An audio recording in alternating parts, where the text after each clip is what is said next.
like to call the meeting to order and welcome all those in attendance and those live streaming. I see we have a new clock now, and it is on time, so so it is accurate now. We have a full council here today, except for Mickey Hinman, who is excused.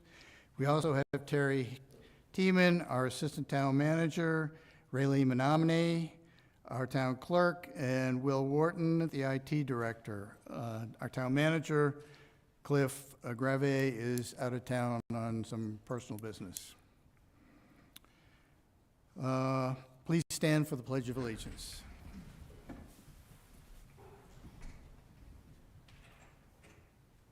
I pledge allegiance to the flag of the United States of America and to the republic for which it stands, one nation, under God, indivisible, with liberty and justice for all.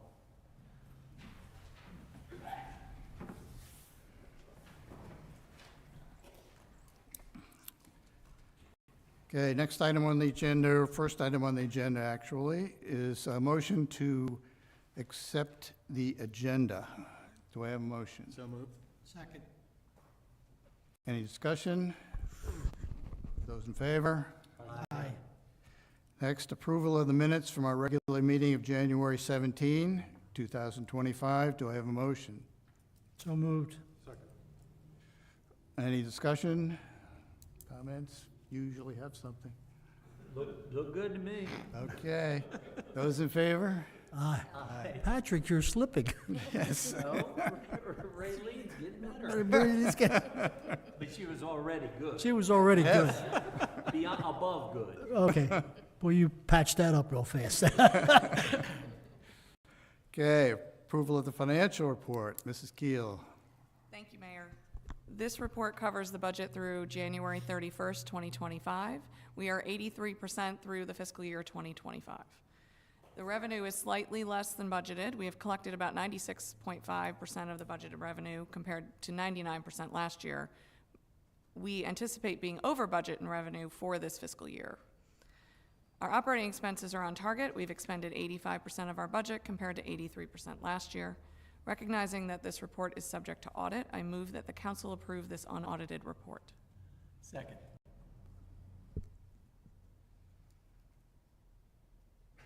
Discussion? Did I do anything? No. Aye. Okay.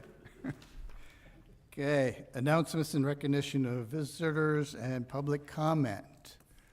Do we have any public comment today? No.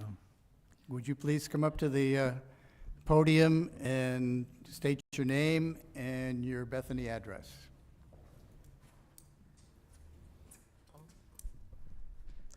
My name is Nancy Titone. I live at 302 2nd Street, and I've been coming to Bethany Beach since 1970.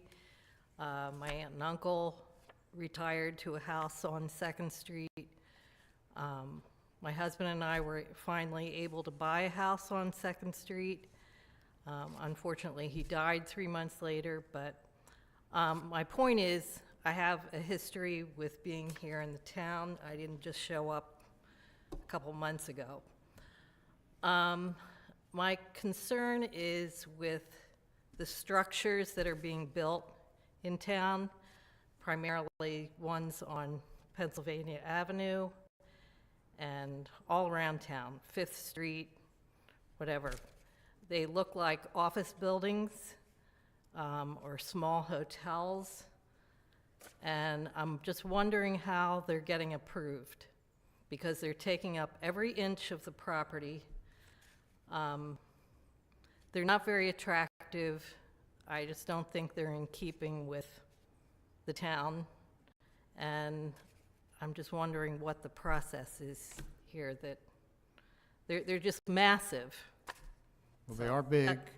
That's my complaint. And John, we have a representative from the Planning and Zoning. Do you care to address that? Because there have been over the years, and not that recently, but several changes in terms of requirements for the facades so that they are not boxes and they don't create a valley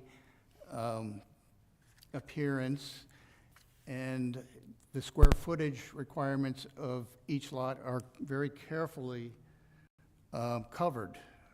And all of them meet that requirement.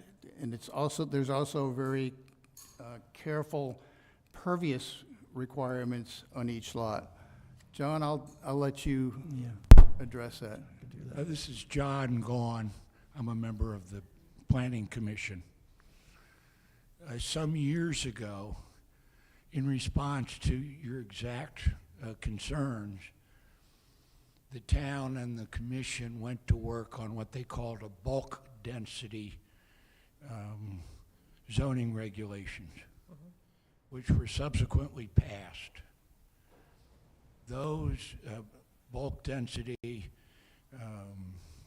rules and regulations under zoning prohibited certain things such as flat roofs. It allowed for alternatives to the 40% coverage of a lot. That you can have up to 40% of the footage of your lot covered with a structure. It could be less than that if you did other things. It was intended to address your concerns so that they were not just boxes, they were not just flat-sided and so forth.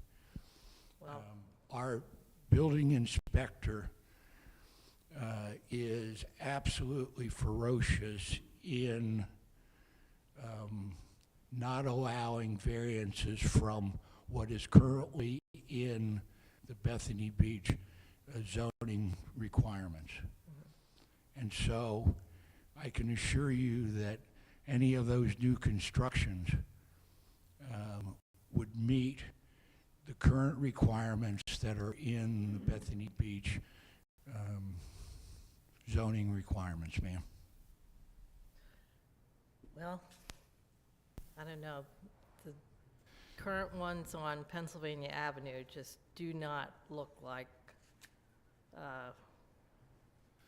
they meet with anything. They are big boxes. The roofs are almost flat if you look at them, and I don't know. Well, There's no accounting for taste, I guess, but I'm just saying, I don't think that they're really in keeping with the town of, you know, the cottage look. I don't know. I guess there's no accounting for taste. The town planning commission meets once a month. We are always open to inputs and all, and I would encourage you to participate if you care to.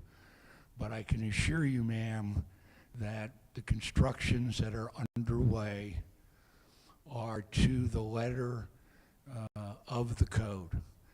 It may not be to the spirit as you were pointing out, but there was a major effort made to address exactly your concern. If you have a particular one in mind, you might come in and talk to Susan Frederick, who is the inspector, building inspector, and she will explain to you, you know, why this is okay, why that is okay, and so forth. But you won't find flat surfaces on the sides or even in the front of any home. They're not allowed. All- I can add to this. I was on the planning commission with John when several of the homes that were built on Second Street were basically boxes. And we looked at having setbacks and offsets so that you just didn't look at a blank front with nothing but a square box. One of the reasons I think you're talking about the house on Pennsylvania, there's actually two of them going up now, or one's done, one's going up, is you're looking at, if you look at most houses in Bethany, the lots are very narrow and very deep. So you're looking at just the front of it. You don't see the length of the house. Unfortunately, the two houses are on Pennsylvania Avenue. You see the total length of the house, so it looks bigger than it is. If you look real close to you, you'll find out that they're not very deep. So that they can't violate the 40% rule, even though it looks like they are. It's a difficult thing to do, to tell people you can't build a house that they would like to build after they spend a considerable amount of money. And I understand what you're talking about the cottage look. Unfortunately, cottages now are slowly but surely disappearing. We've tried to make the houses look more like a Cape Cod type, or something that would be more attuned to Bethany's look. We can atone to that by the hotel that was put up. The hotel could have been put up as a big old box, but we enforced the rules so the building looks decent instead of Right. just a stucco place. I see I that. understand what you're saying, though. But I think some contractors are trying to have more of an aesthetic than others, and I think it's a shame, some of these quote-unquote But I styles. will assure you that Susan is dogged about I've getting heard houses that. to meet the I've code. never met Susan, but I've Right. heard of her. But that's what I came to speak about. Okay. Thank you. Thank you Thank very you. much for your comments.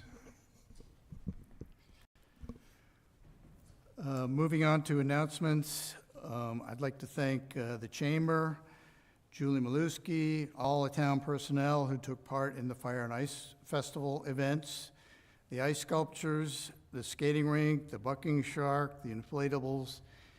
It always amazes me, the number of people that come out on a cold winter day in January and February for this event. And Saturday all day and Saturday night of that festival, it was like July in Bethany Beach. So, incredible. I would like also to extend a thank you to the Bethany Beach Women's Civic Club for their donation, their generous donation to the town of $2,000 for the upkeep of the Martha Jean Addy Garden, located just outside here in the median. It is truly a focal point of the town, and we will be seeing tulips peeking up here shortly. We were just talking about that.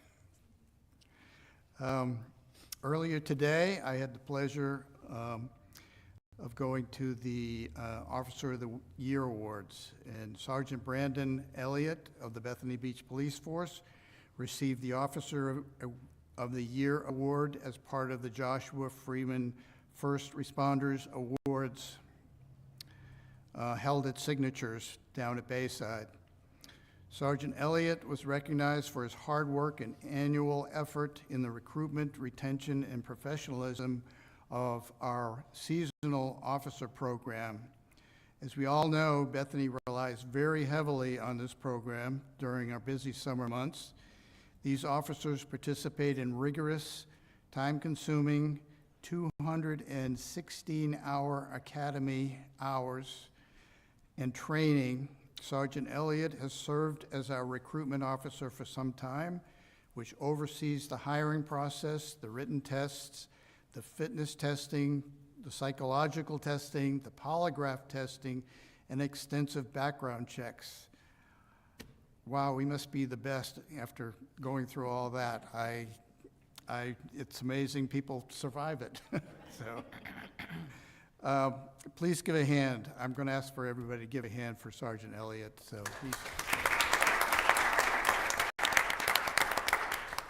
he's a 19-year veteran of our police force.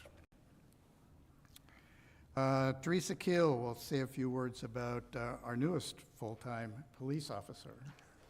So on Wednesday night, the mayor and I were fortunate to be able to go up to Dover to see the graduation of our newest member of the Bethany Beach Police Department. His name is Ben Tressler.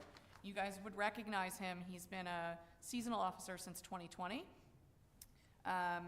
Prior to going into the State Police Academy, he went to college at Lebanon Valley College in Pennsylvania, and he has a bachelor's degree and master's degree.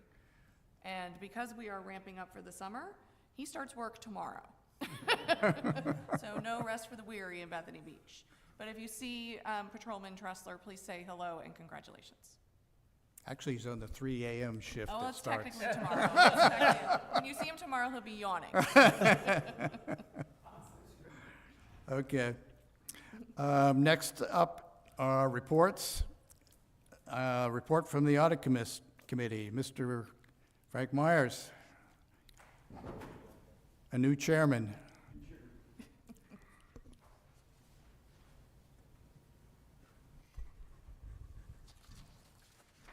Audit Committee report to the Town Council on February 21st, 2025. The Audit Committee met on Friday, January 24th. The purpose of this meeting was to review the work of the internal auditor over the past year.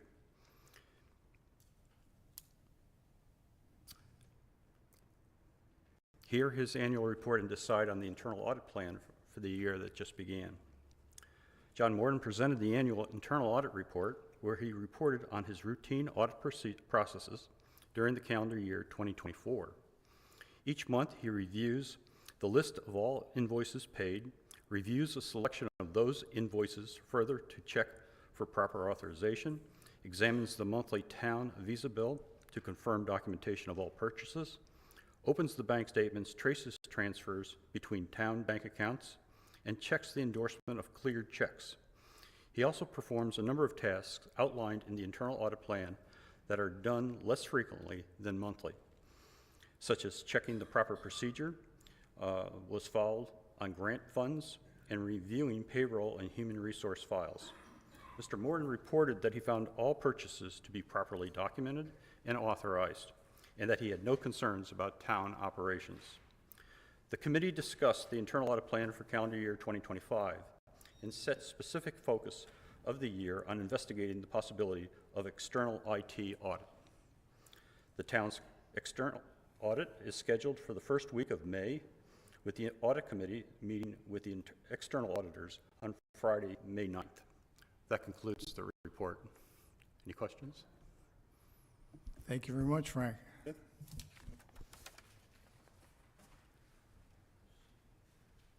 The next report is from the Cultural and Historical Affairs Committee.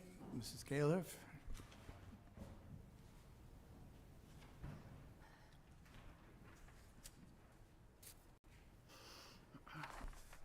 The Cultural and Historical Affairs Committee held a meeting on Tuesday, February 11th. Planning for this year's Seaside Craft Show is well underway. Applications for those wishing to be in the show were recently juried, and letters of acceptance have been mailed. The Seaside Craft Show, as you know, is sponsored by the Cultural and Historical Affairs Committee. This year's show will be held on Saturday, June 7th, and it is the 20th anniversary of the show. Our first little library has been ordered. It will look like the Dinker Irvin Museum and will be located on the front lawn of the museum. The Women's Civic Club of Bethany Beach will be celebrating their 100th anniversary this summer. We are creating a commemorative plaque for them, as well as planning a display in the Town Hall Museum to celebrate this very special anniversary. Our first cultural evening for the spring will be held on Tuesday evening, March 11th at 5 o'clock right here in this room. Our speaker is going to be Linda DeRoche, a professor of English and American Studies at Wesley College in Dover, and the title of the program is going to be The Lady Was a Spy. That's my report. Thank you. The next report is from the Storm, Water, and Flooding Committee. Mayor. The Stormwater and Flood Committee had a meeting on Friday, February the 14th, Valentine's Day, with all committee's members present except Matt Kirks. We provided a presentation to the town on Bethany's beach resiliency and how the town is proactively preparing.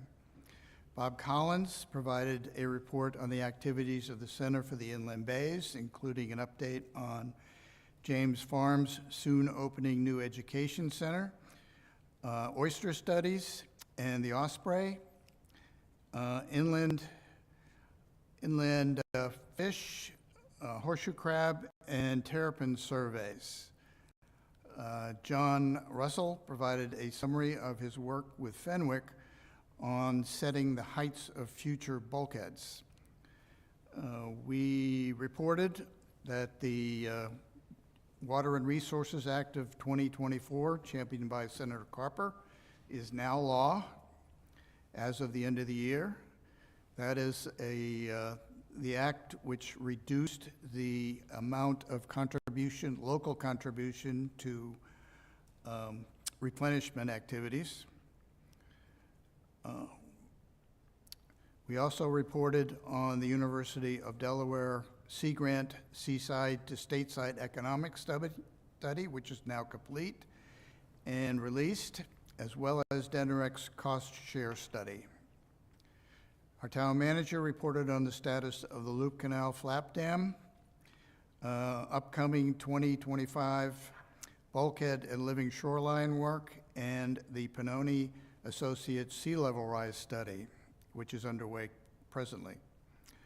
We also reported on the continuing Bethany homeowners help the town fight flooding effort, which has been quite active during the fall and the winter months. We've pulled everything in now with the storms, but we did go right through fire and ice. And that concludes my report. The next report will be Budget and Finance. So our Budget and Finance meeting was scheduled for Thursday, the 20th, yesterday. So it was postponed due to the weather, and we will meet again on Friday, the 28th at 10 a.m. here in Town Hall. And we will review the second draft of the budget. Thank you, Mrs. Keel. Town Manager's report. Assistant Town Manager Terry Tiemann is going to present that. Thank you. Good afternoon, everyone. Starting out, we are planning an improvement and extension to a wellhead. And well number 6 is our primary production well. It is in Central Park and is covered by a small green metal structure. There are 2 other wells in the small brick building in the park, but number 6 is our major producer, and we use it a lot in the summertime. The wellhead, number 6, is deteriorated and needs to be replaced. The work order for the purchase for that replacement is on today's agenda, and it is of note because of the improvement and enhancement to the new wellhead. You're all aware, and the mayor just mentioned the townwide resiliency study.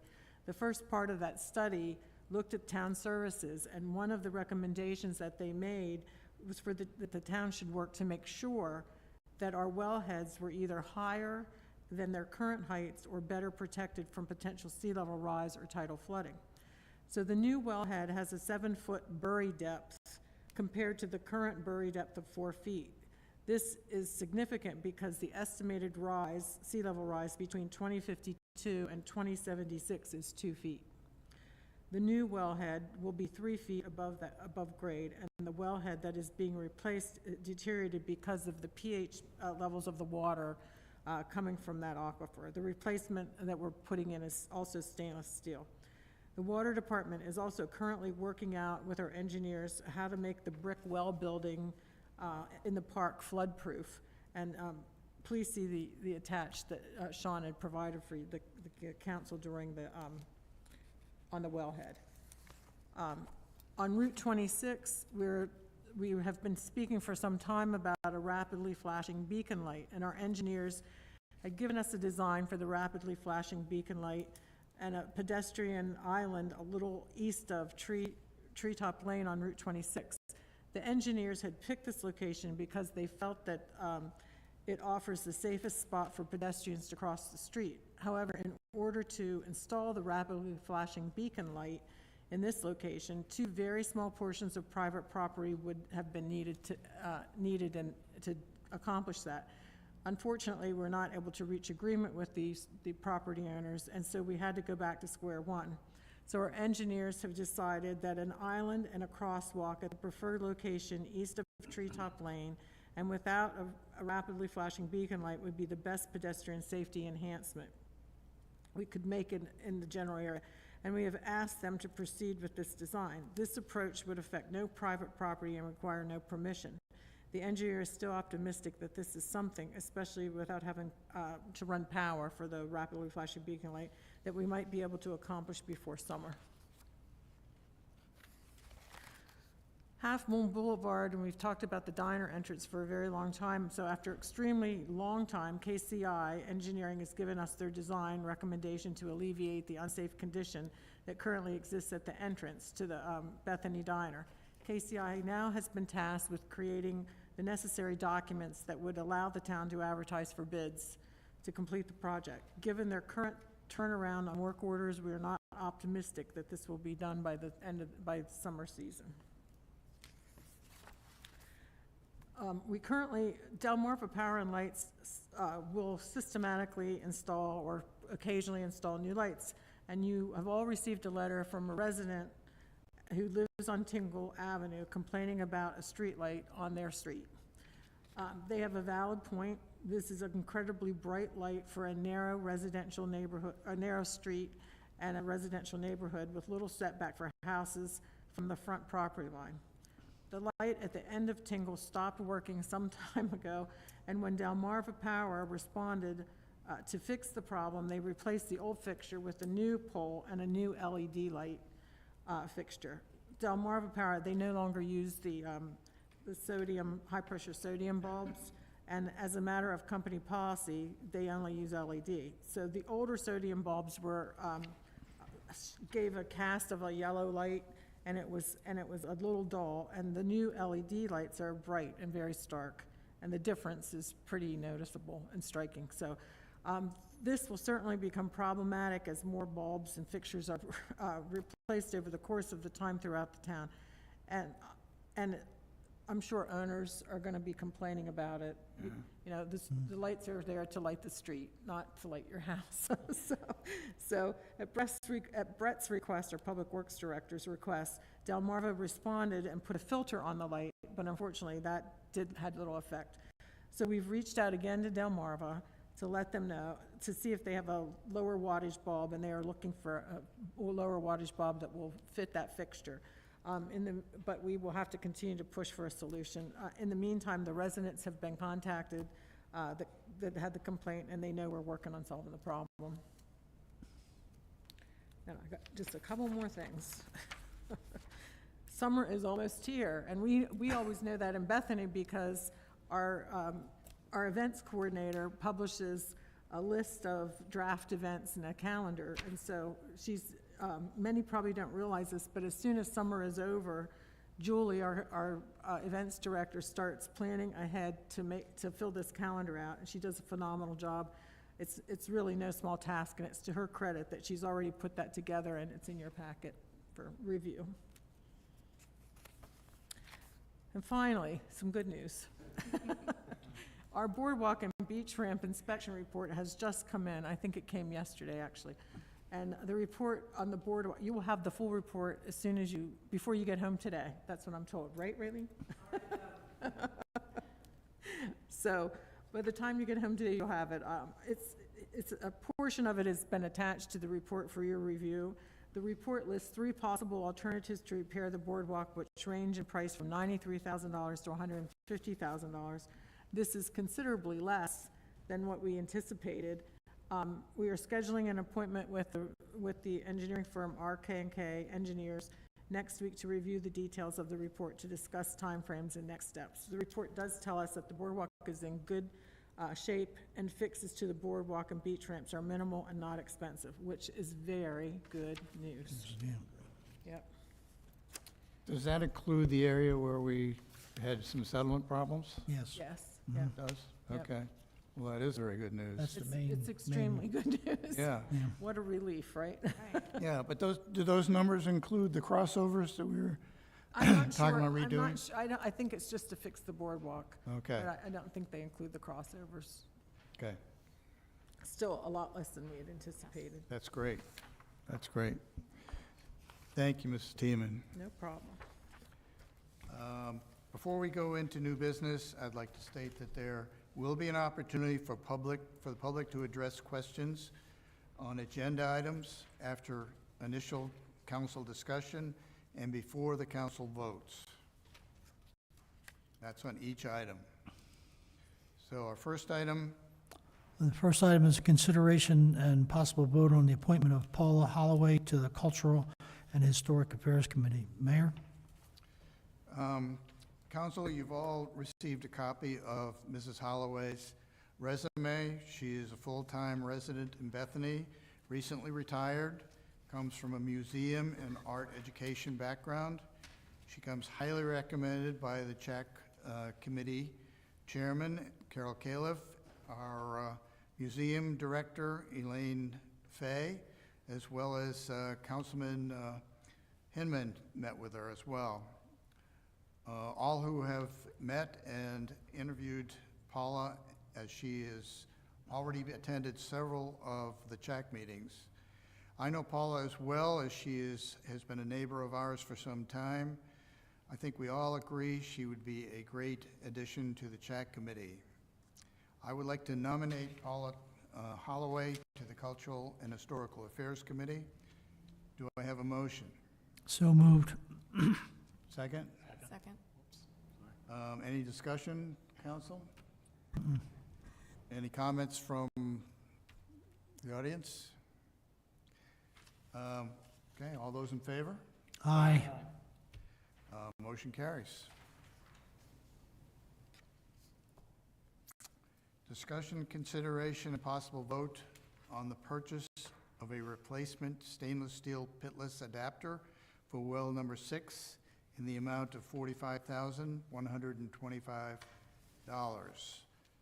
Mrs. Teeman, you've already discussed Yes, it to we've some. discussed this in my report, in town manager's report, and I just wanted to add that, or emphasize that the current pit is corroded and needs to be replaced, and it was last done in 2011. Okay. Thank you. Do we have a motion to accept? So moved. Can I ask a question before? Well, that comes up. Okay, go ahead. Let's, we have a second? Second. Okay. Discussion? No.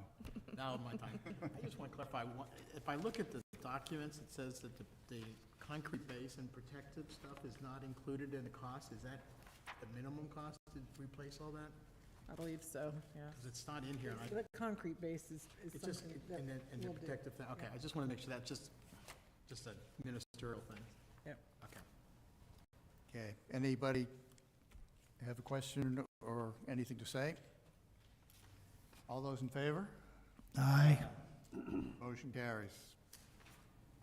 Discussion and possible vote on the purchase of 2 2025 Ford F-150 utility body trucks for the water department in the amount of $142,642. Mrs. Teeman. Yes, just to be clear, we did bid this. It was it was off the state contract. We got 4 quotes, and the lowest quote was from Hertrick Fleet Services for $142,642. One of the trucks is in the current year's budget, and the other truck will be in the budget that we're going to approve here shortly. So, in the next couple of months. But we've done this before this way, and it works out well because of the lead time in order to get the trucks. It's not like going to the dealership and just picking one off the lot. It takes lead time for these trucks, so. Okay. One was replaced because it was budgeted, but the other one is being replaced because of an accident. It totaled a truck. Okay. Thank you, Mrs. Teeman. Do we have a motion to accept? So moved. Second? Second. Any discussion, questions? I would just add that this is a normal process Yes. that we go through. In the past, we've always had, Janet has done a great job of keeping our equipment updated on a regular basis. So we budget that every year for a replacement of a certain number of vehicles. And this is just part of that process. And the lead time, I understand it's It's a like lot, 8 to 12 weeks, or Yes, maybe yeah. even more than maybe that. longer than that. Okay. Mayor, Yes. if I could, I just want to make it clear that the amount that we are in the process of potentially approving is for 2 trucks, the $142,000. So there's $71,000 per truck. Yeah, and they're highly special trucks. They're utility trucks. They're built out, Oh, yeah. you know, with all the requirements on the back.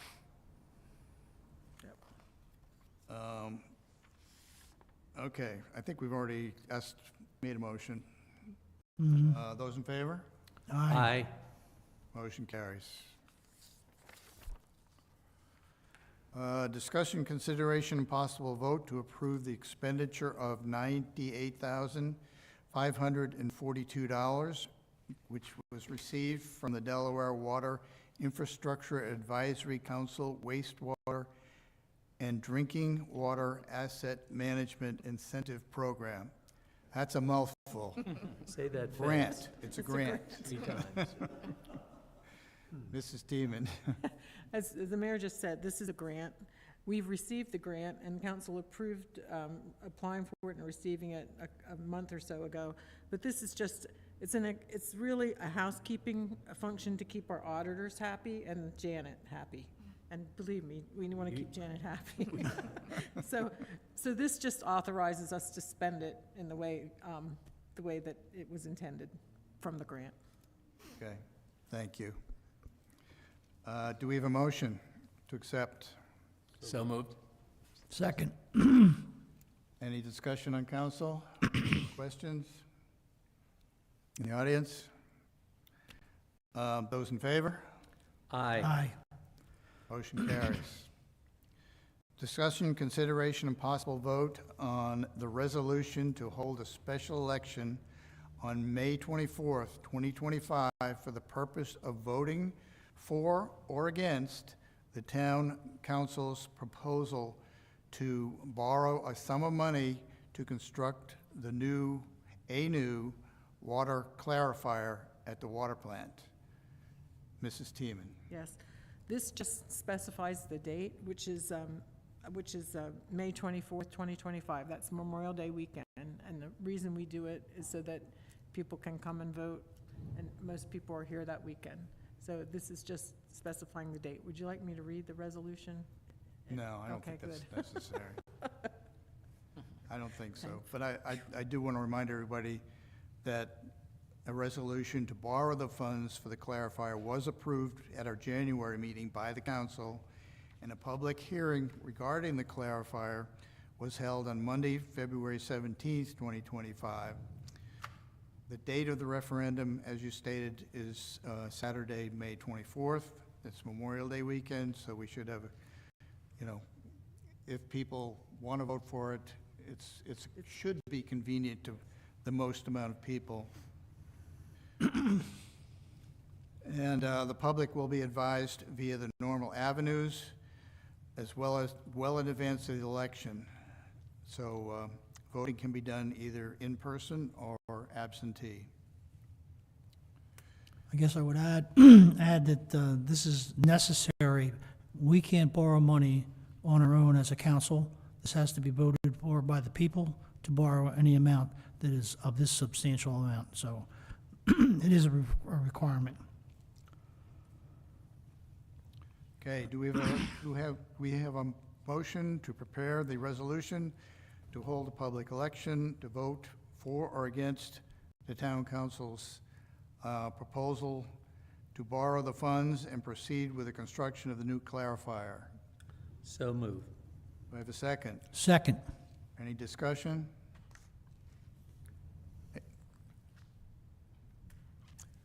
Please state your name and address when you get to the podium. John Gahn, 676 Collins Street. The town council has already voted that this needs to be done, correct? Correct.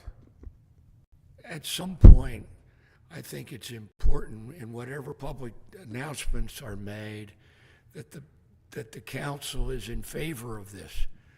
I expect that it would pass, but I think it is important for people who don't pay attention to understand that it would be in the best interest of the town if to approve this rather than leave it a neutrality from the board. You all have already expressed the consideration of the need for this, and I think we should be proactive in that regard. Thank you. Wasn't there a newsletter detailing this that went out Yes. fairly recently? It went out on January 15th. Okay, which went out to 2,800 Yep. individuals in the town, owners of property and residents, explaining all this. So you should have gotten something via the email.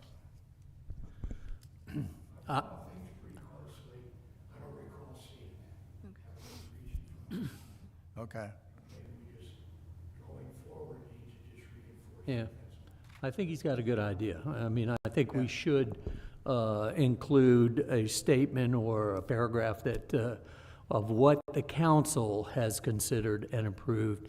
And I also think it's important for the people that are here and people who are watching to understand this referendum is not to build or purchase new clarifiers.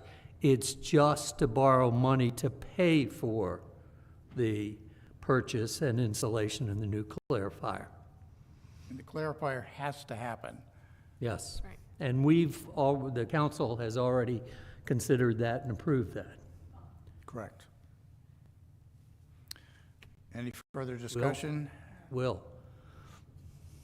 Will's on. Mr. Gahn, if you want to get me your email address, I can put you on the list to receive the news flashes that come out. I'll be more than happy to help you with that. And, say again? It is also on the website on our front page as well. The news flash that went out. Okay.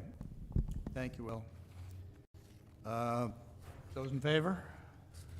Aye. Motion carries. That concludes the meeting today. Do we have a motion to adjourn? Second? Second. Those in favor? Aye. Okay. Thank you, everybody, for attending, and thank you for those listening online. Stay safe. Thank you. And get warm. Keep warm.